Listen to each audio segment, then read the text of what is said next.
Good day, everyone. I am here to discuss the early models of the atom, the atomic spectra, the key to the structure of the atom, the Bohr model, and the Broglie's hypothesis applied to atoms.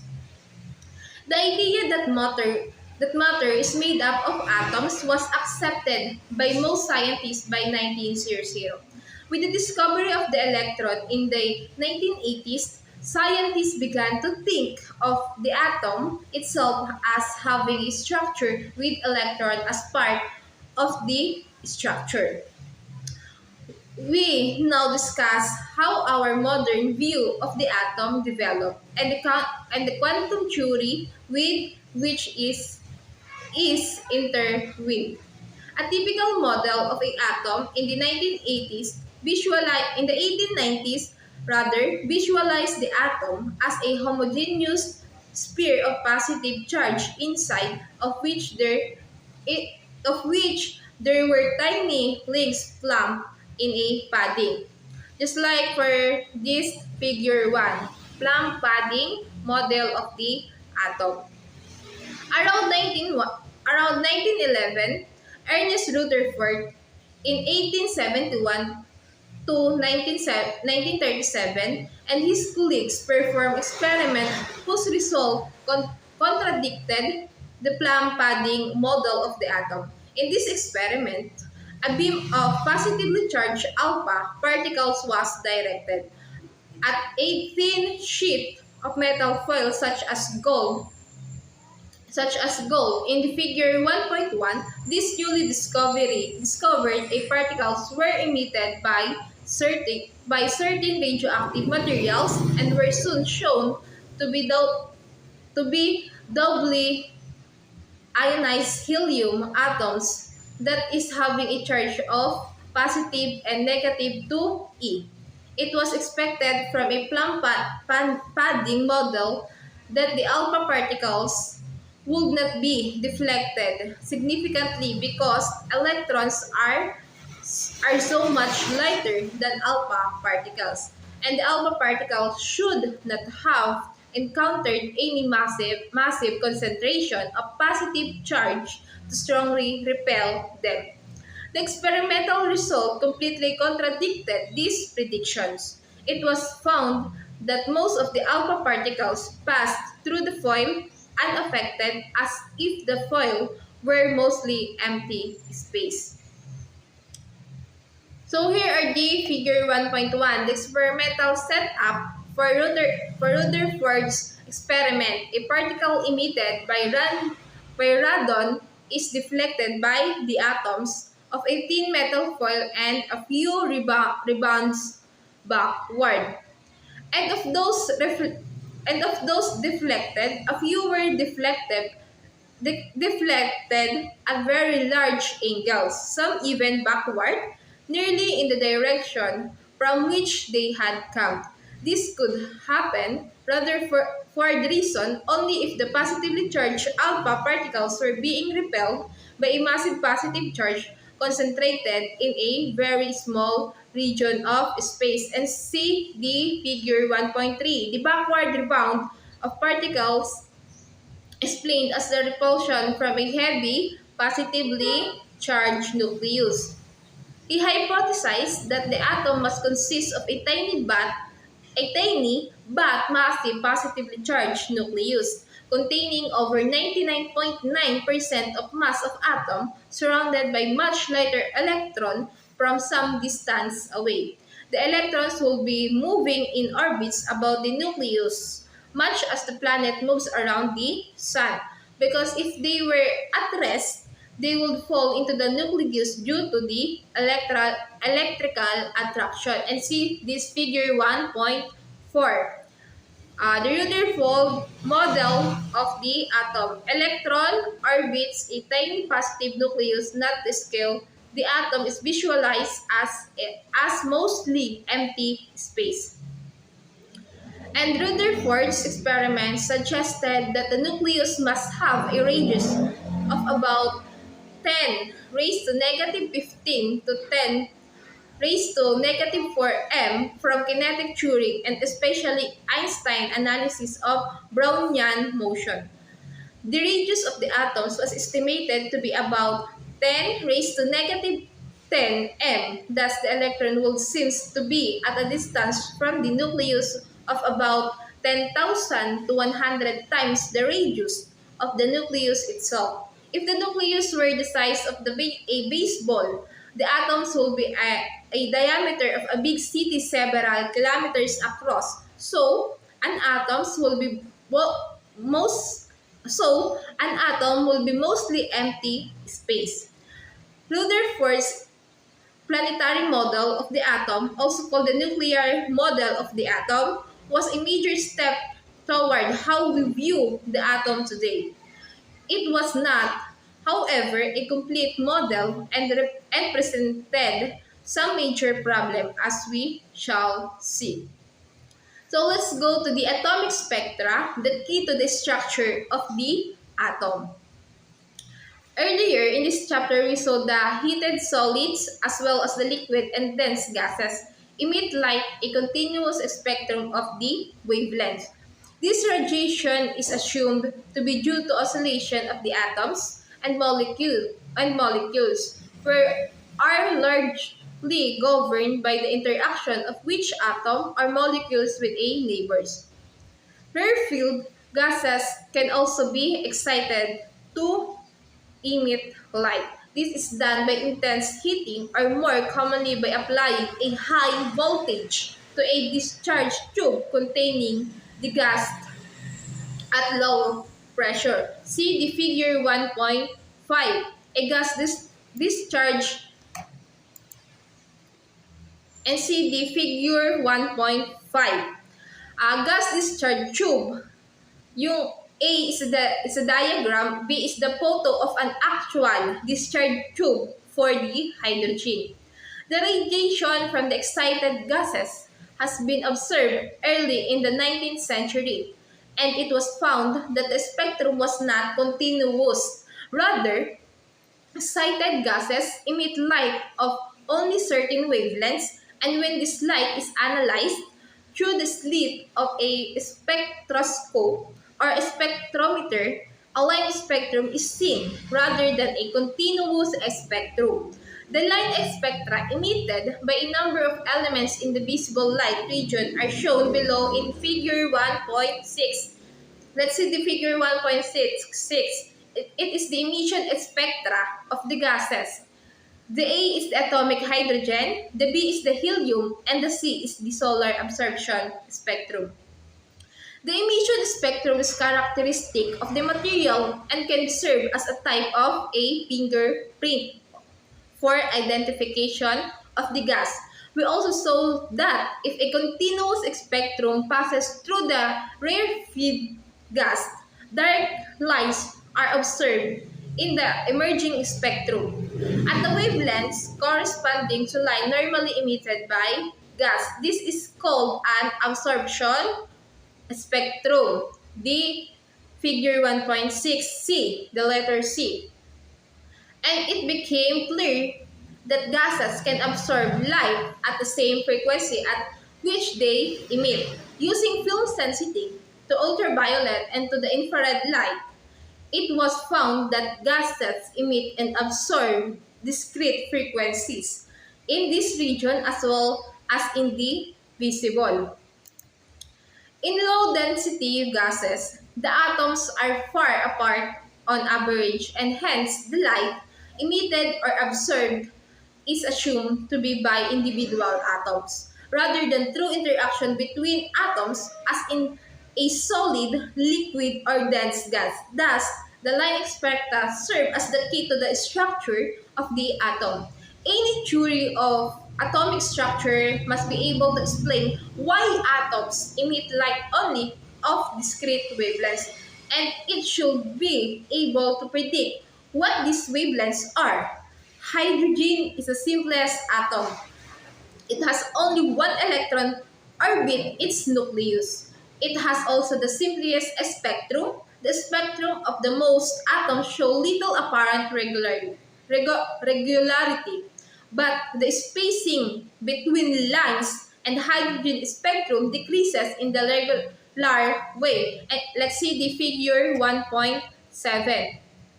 It is the Balmer series of line for the hydrogen. Indeed, in 1885, J. Balmer in 1825 to 1898 showed that the four lines in the visible portion of the hydrogen spectrum with measured wavelengths 656 nanometer, 486 nanometer, 434 nanometer, and 410 nanometer have wavelengths that fit the formula is equals to 365 nanometer as shown in the figure 1.7. The Balmer's formula equation 1.1 also work for this line with higher integer values of n. The lines near 365 nanometer become too close together to distinguish, but the limit of the series of 365 nanometer corresponds to n infinity, so 1 is over to n raised to 2 is equal to 0 in the equation 1.1. Later experiments on hydrogen showed that there were similar series of lines in the UV and IR regions or the infrared regions, and each series had a pattern just like the Balmer series but at different wavelengths. Let's see the figure 1.8. It is the line spectrum at atomic hydrogen. Each series fits the formula 1 over lambda is equals to R, quantity of 1 over 2 raised to 2 minus 1 over n raised to 2, where n is equals to 1 for the Lyman series, n is equals to 2 for the Balmer series. N is equals to 3 for the Paschen series, and so on. N can take on all integer values from n is equals to n plus 1 up to infinity. The only lines in the visible region of the electromagnetic spectrum are part of the Balmer series. Each of the series was found to fit a formula with the same as in the equation 1.1, but with the 1 over 2 raised to 2 replaced by 1 over 1 raised to 2 and 1 over 3 raised to 2 and 1 over 4 raised to 2 and so on. For example, the Lyman series contains line with the wavelengths from 91 nanometer to 122 nanometer in the UV region and fits the formula. Look at this formula. The wavelengths of the Paschen series in the infrared region fit 1 over lambda is equals to R, the quantity 1 over 3 raised to 2 minus 1 over n raised to 2, n is equals to 4 and 5, and so on. The Rutherford model was unable to explain why atom emits line spectra. It had other difficulties as well. According to Rutherford model, electrons orbit the nucleus, and since their paths are curved, the electrons are accelerating. Hence, they should give off light like any other accelerating electric charge. Since light carries of energy and energy is conserved, the electron's own energy must decrease to compensate. Hence, electron will be expected to spiral into the nucleus. As they spiral inward, their frequency will increase in a short time, and so too will the frequency of the light emitted. Thus, the two main difficulties of the Rutherford are these. First difficulties is it predicts that the light of a continuous range of frequencies will be emitted, whereas experiment shows line spectra. The second difficulties is it predicts that the atoms are unstable. Electron will quickly spiral into the nucleus, but we know that atoms generally are stable because there is a stable matter all around us. Clearly, Rutherford's model was not sufficient. Some sort of modification was needed, and Niels Bohr provided in a model that included the quantum hypothesis, Although the Bohr model has been superseded, it did provide a crucial stepping stone to our present understanding, and some aspects of the Bohr model are still useful today. So examine in the detail in this next topic. And now let's go to the Bohr model. Bohr had studied in Rutherford's laboratory for several months in 1912 and was convinced that Rutherford's planetary model of the atom had validity. But in order to make it work, he felt that the newly developing quantum theory should would somehow have to be incorporated in it.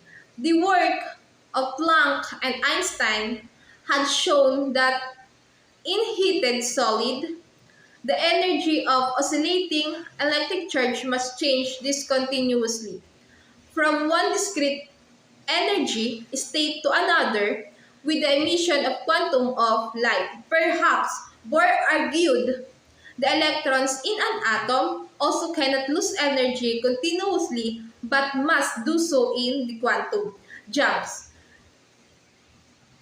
In working out his model during the next year, Bohr postulated the electrons move about the nucleus in a circular orbits, but the only certain orbits are allowed. He further postulated that an electron in each orbit would have a definite energy and would move in the orbit without radiating energy, even though this violated classical ideas. Since accelerating electric charge are supposed to emit electromagnetic waves. He thus called the possible orbits stationary states. In this Bohr model, light is emitted only when an electron jumps a higher upper stationary state to another lower energy. And let's see this figure 1.9. An atom emits a photon. Energy is equals to HF when its energy changes from EU to a lower energy EIL. When such a transition occurs, a single photon of light is emitted whose energy by energy conservation is given by this equation. HF is equals to EU minus EI, where EU refers to the energy of the upper states and EL the energy of the lower state. In 1912 to 1913, Bohr set out to determine what energies this orbit would have in the simplest atom, hydrogen. The spectrum of the light emitted could then be predicted from the equation. In equation 1.3, where n is an integer and Rn is the radius of the nth possible orbit. The allowed orbits are numbered 1, 2, and 3 according to the value of n, which is called the principal quantum number of the orbit. Equation 1.3 did not have a firm theoretical foundation. Bohr had researched for some quantum condition and such tries as E is equals to HF, where E represents the energy of the electron in an orbit, did not give result in accord with the experiment. Bohr's reason for the using equation 1.3 was simply that it worked, and now look at how in particular. Let us determine what the Bohr theory predicts for the measurable wavelengths or emitted light. An electron in a circular orbit of radius or R in the figure 1.10 would have a centripetal acceleration V raised to 2 over R produced by the electrical force of attraction between the negative electron and the positive nucleus. This force given by the Coulomb's law. And, and this is the figure 1.10. Let's discuss the spectral lines explained. It is used to show the various possible values as horizontal lines on an energy level diagram. This is shown for the hydrogen in figure 2.2. The electron in an hydrogen atom can be any one of these levels according to Bohr theory. But it could never be in between, say at negative 9.0 eV. At the room temperature, nearly all H atoms will be in the ground states and is equals to 1.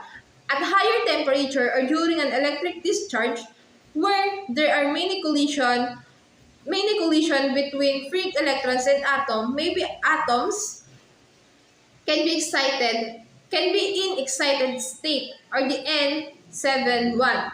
Once in an excited state, an atom electron can jump down to a lower state and give off a photon in the process. This is according to the Bohr model, the origin of the emission spectra of excited gases.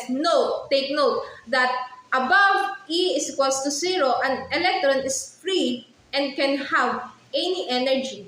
E is not quantized, thus there is a continuum of energy states. E is equals to 0 as indicated in the energy level. So let's see this figure 2.2. Let's move to the correspondence principle. We should note that Bohr made some radical assumptions that were at variance with classical ideas. He assumed that the electrons is fixed orbits do not radiate light even though they are accelerating, moving in a circle. And he assumed that angular momentum is quantized. Furthermore, he was not able to say how an electron moved when it made a transition from one energy level to another. On the other hand, there is no real reason to expect that in the tiny world of atom, electrons will behave as ordinary sized objects do. Nonetheless, he felt that where quantum theory overlaps with the macroscopic world, it should predict classical result. This world. Finally, it must be emphasized that the well-defined orbits of the Bohr model do not actually exist. The Bohr model is not only a model, not reality. The idea of electron orbits was rejected a few years later, and today electrons are thought of as forming probability clouds. And now let's discuss the de Broglie's hypothesis applied to atoms. Bohr's theory was largely of an ad hoc nature. Assumptions were made so the theory would agree with experiment, but Bohr could give no reason why the orbits were quantized nor why there should be a stable ground state. Finally, 10 years later, a reason was proposed by Louis D. Broglie. In 1923, D. Broglie proposed that material particles such as electrons have a wave nature, and that this hypothesis was confirmed by experimental several years later. One of the Broglie's original argument in favor of the wave nature of the electron was that is to provide an explanation for Bohr theory of an hydrogen atom. According to de Broglie, a particle of mass m moving with a non-relativistic speed v would have a wavelength of, and here is the formula, lambda is equals to h over m over b.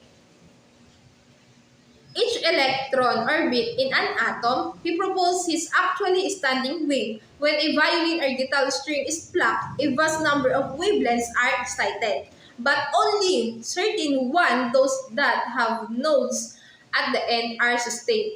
These are the resonant modes of the string. Waves with other wavelengths interfere with themselves upon reflection, and their amplitude quickly drop to 0. With electrons moving in circles according to Bohr's theory, Broglie argued that the electron waves was a circular standing, what the close says in itself. And let's see in the figure 2.3a. If the wavelength of a wave does not close on itself, as in the figure 2.3b, destructive interference takes place as the wave travels around the loop and the wave quickly dies. Let's see the figure 2.3a and 2.3b. Thus, the only waves that persist are those for which the circumstances of the circular orbit contains a whole number of wavelengths in the figure 2.2. And take a look this figure 2.2. The standing circular waves for 2, 3, and 5 wavelengths on the circumference, and the number of the wavelengths is also the quantum number.